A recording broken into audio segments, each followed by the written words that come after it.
नमस्कार मंडळी, मी दीपा गवी स्वागत करते तुम्हा सर्वांचं। तर मंडळी, आज आपण ना हलक्या फुलक्या भुकेसाठी मस्त असं स्नॅक बनवलेलं आहे, ते पण उकडलेल्या 2च बटाट्यांचं। तर याचं नाव आहे पोटॅटो बाईट्स। तर आता हे बनवण्यासाठी ना सर्वात पहिल्यांदा उकडलेले 2 बटाटे घ्यायचं। जर तुम्हाला 2पेक्षा जास्त घ्यायचं असतील तर तुम्ही घेऊ शकता आणि त्याप्रमाणे मग बाकीचं साहित्य सुद्धा थोड्या प्रमाणात वाढवू शकता। तर आता बटाटे जे आहेत मी बारीक बारीक असं मस्त किसणीने किसवून घेतले आणि त्यानंतर मग मी काय केले, यामध्ये ना 4 चमचे इतकं तांदळाचं पीठ घातलं आणि तांदळाच्या पिठाऐवजी तुम्ही कॉर्नफ्लॉवर पीठसुद्धा घालू शकता। त्यानंतर मी इकडे घातले ऑरेगॅनो मसाला 1 चमचा, त्यानंतर मॅगी मसाला 1 चमचा, त्यानंतर गरम मसाला अर्धा चमचा, लाल मिरची पूड 1 चमचा आणि त्यानंतर चवीपुरतं मीठसुद्धा घालायचं आणि जर तुमच्याकडे असेल तर चाट मसालासुद्धा तुम्ही थोडासा घालू शकता।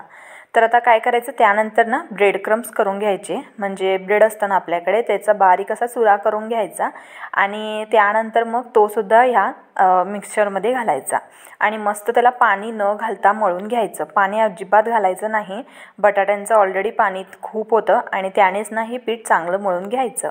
मळून झाल्यानंतर मग त्याला असं अशा प्रकारे थोडंसं पीठ लावून ना गोल गोल असं रोल करून घ्यायचं आणि रोल केल्यानंतर मग तुम्ही बघतच आहात मस्त असा चाकूने याला कट्स द्यायचे। तर चौकोनमध्ये याला मस्त असे कट्स द्यायचे आणि तुम्ही बघत आहात चाकूला जरासुद्धा पीठ चिकटत नाही आहे, त्यामुळे समजून जायचं की आपण मळलेलं पीठ व्यवस्थित झालेलं आहे। तर आता चौकोन असे याचे बाईट्स करून घ्यायचे आणि त्यानंतर मग आपल्याकडे मॅगी खायचा काटेरी चमचा असतो ना, त्या चमच्याने याला थोडंसं असं शेप द्यायचं। तर आता तुम्ही बघितलात मी सगळ्या बाईट्सना छान असा शेप दिले आणि शेप दिल्यानंतर ना तळल्यानंतर ते छान उठून दिसतं आणि तुम्ही बघत आहात मग मस्त डिझाईन तयार होते आणि त्यानंतर मग मस्त असं याला तळून घ्यायचं।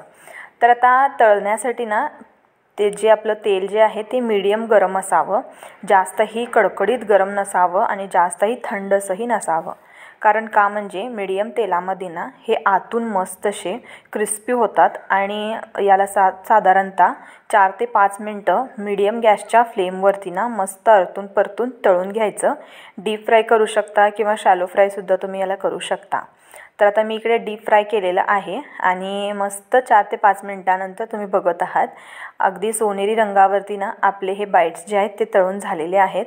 तर आता मी पहिल्यांदा थोडे घातले बाईट्स तळण्यासाठी आणि त्यानंतर मग परत थोडे बाईट्स घातले। अशा प्रकारे मी 2च बटाट्यांचे मस्त असे बाईट्स तयार केले आणि तळून झाल्यानंतर मग मस्त प्लेटिंग करायची आणि यासोबत ना तुम्ही कोणतीही चटणीसुद्धा खाऊ शकता, चहासोबतसुद्धा तुम्ही याला खाऊ शकता किंवा टॅमॅटो केचपसोबतसुद्धा खाऊ शकता।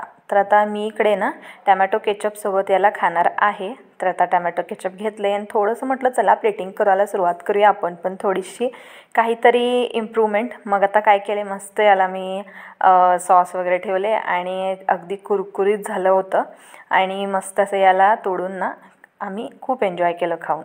तर आता तुम्हीसुद्धा नक्की बनवा आणि आवडलं की आमच्या चॅनलला सबस्क्राईब करायला विसरू नका। भेटू पुन्हा, तोपर्यंत धन्यवाद।